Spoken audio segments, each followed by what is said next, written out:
इयत्ता तिसरी बालभारती धडा 18वा मजेशीर होड्या पान क्रमांक 12। एका जंगलात बरेचसे ठेंगू राहत होते, अगदी छोटेसे, अंगठ्या एवढेच माणसं ती। चंदू, टीनू, चंपू अशी काहींचे नाव होती। गावच वसलं होतं त्यांचं।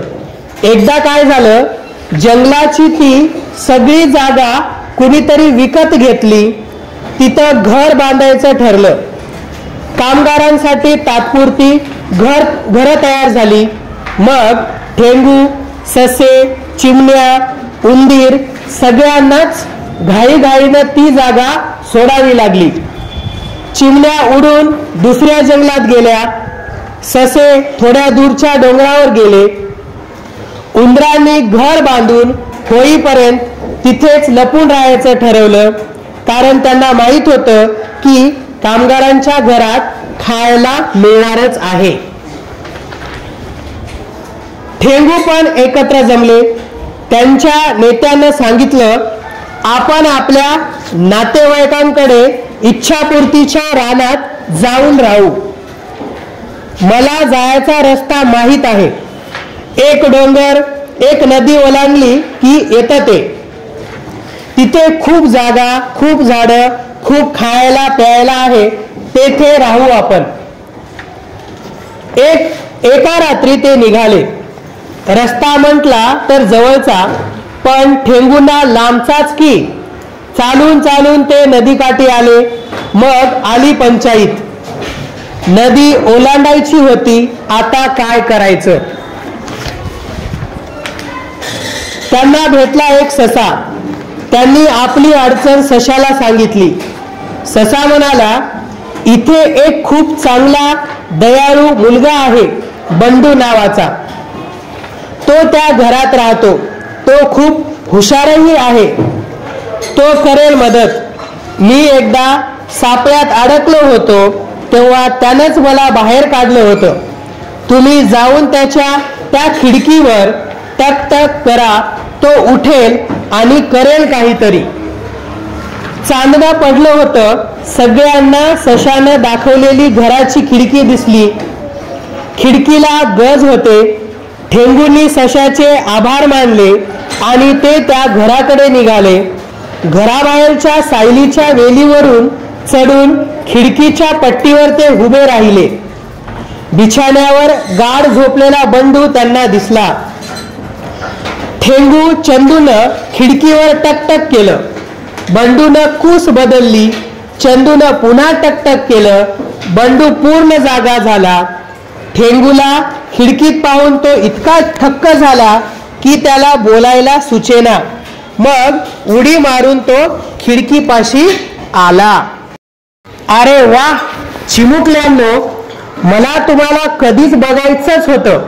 तुम्ही खरेच आहात ना, की मला स्वप्न पडलंय? नाही, तू जागाच आहेस। ऐक जरा बंडू, आम्हाला सशानं सांगितलंय की तू प्रेमळ दयाळू आहेस म्हणून। तू मदत करशील आम्हाला। आम्ही आपली घरं सोडून इथं आलोय। या नदी पलीकडच्या इच्छापूर्ती रानात जायचंय आम्हाला, पण उडायला पंख नाहीत की आमच्याजवळ होड्या नाहीत। नदी पार कशी करता येईल? तू सांगतोस काही उपाय? चंदूनं विचारलं। बघतो हा, काय करता येईल मला, बंडू लगेच म्हणाला। बंडूनं थोडा विचार केला आणि म्हणाला, बघूया हा। माझ्या होडीचा तुम्हाला काही उपयोग नाही, ती खूपच मोठी आहे। शिवाय माझी वल्लही तुटली आहेत। कागदाच्या होड्या केल्या तर भिजून बुडतील। हा चांगलं आठवलं। काय काय आठवलं? सगळ्या ठेंगूंनी एकच गलका केला। मी तुम्हाला अक्रोडाच्या टरफलांच्या होड्या करून देतो। त्यांचा आकार तुमच्यासाठी योग्य होईल। एकेकाला एक एक होडी त्या पाण्यात छान तरंगतात। त्यांना छोटी शिंड मी लावून देईन, म्हणजे वाऱ्यानं त्या पलीकडे नीट पोहोचतील। बंडू खाली धावला। सगळे मिळून 11 ठेंगू होते. त्यानं स्वयंपाकघरातून 6 मोठे अक्रोड आणले. मग ते नीट मधोमध फोडले. आतील भाग ठेंगूंना खायला दिला आणि स्वतः होड्या बनवू लागला. घ्या, झाल्या होड्या. 12 होड्या झाल्या. आता त्यांच्या 2 काठ्या आणि शिंड बनवतो. एका डब्बीत वापरून झालेल्या पेटीतल्या काड्या गोळा करून ठेवल्या होत्या.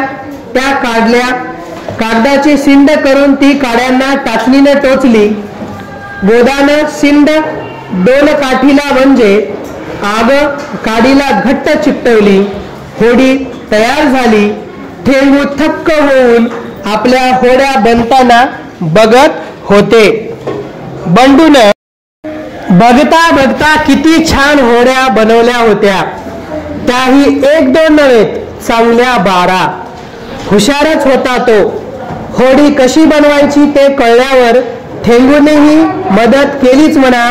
पण तेवढ्यात चंपूच्या हातांना गोंद लागला आणि त्याला जो सोडवायला म्हणून गेला तो त्याला चिकटला. हे एक नवच लंचाड निर्माण झालं. बंडूनं अखेर पाण्यानं धुवून कागदानं पुसून त्यांना सोडवलं म्हणून बरं. मग बंडू त्यांना म्हणाला, होड्या झाल्या आहेत 12 आणि तुम्ही आहात 11च. पण मी ही 12वी होडी एका होडीला बांधतो. तुमचं जास्तीचं सामान तुम्हाला तिच्यातून नेता येईल. थोड्याच वेळात चित्रामध्ये पहा, सर्वजण होड्यामध्ये बसलेले आहेत. थोड्याच वेळात सगळे नदीकाठी जमले. बंडूनं स्वतःच साऱ्या होड्या एका मोठ्या टोपलीत घालून नदीकाठी नेल्या. एकेका ठेंगूला एकेका होडीत बसून त्या सावकाश पाण्यात सोडल्या. अगदी डौलात पाण्यातून जात होत्या त्या. ठेंगू खुश झाले होते. चांदण्यांच्या प्रकाशात त्या 12 होड्यांचा ताफा नदीतून जाताना मस्त दिसत होता. 11व्या होडीला बांधलेली 12वी सामानाची होडी देखील छान चालली होती. सगळ्या होड्या किनाऱ्यावर गेल्यावर सारे ठेंगू उभे राहिले आणि त्यांनी हात हलवून बंडूचा निरोप घेतला.